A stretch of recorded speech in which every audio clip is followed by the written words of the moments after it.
राखी पूर्णिमा उपलक्षे सुंदर रचना। सर्वप्रथम उपक्रम ओडिशा रे 12 मासरे 13 पर्व पालित हुए।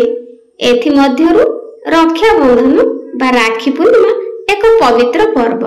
रक्षा बंधनर वैशिष्ट्य एही दिन महाप्रभु बलभद्र जन्म होइथिबारु एहाकु बलभद्र जन्म बा गम्हा पूर्णिमा मध्ये कुहा जाय। प्रति वर्ष श्रावण मास पूर्णिमा तिथि रे एही पर्व पालन करा जाउथिबारु एहाकु श्रावण पूर्णिमा मध्ये कुहा जाय। एही उत्सवटी अति आनंद उल्लास सहकारे पालन करा जाय। राखी पूर्णिमा भाई भौणी मानकर एक पवित्र पर्व अटे। एही पर्व ओडिशा समेत सारा भारत वर्ष रे पालित हुए।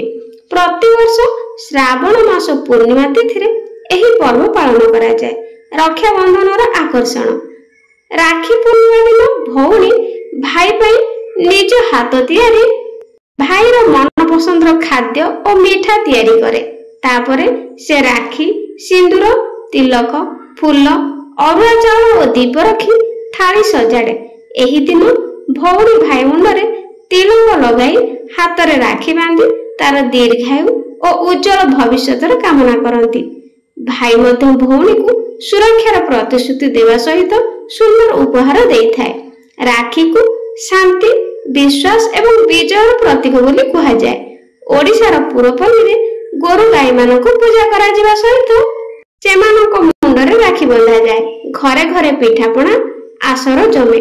महाभारत रे मध्य राखीर उदाहरण रहिछि।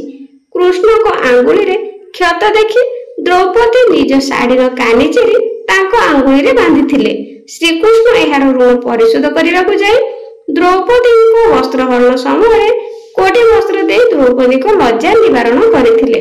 उपसंहार बा शेष कथा आम जीवन नानादि दुख और जंत्रणा रे भरपूर।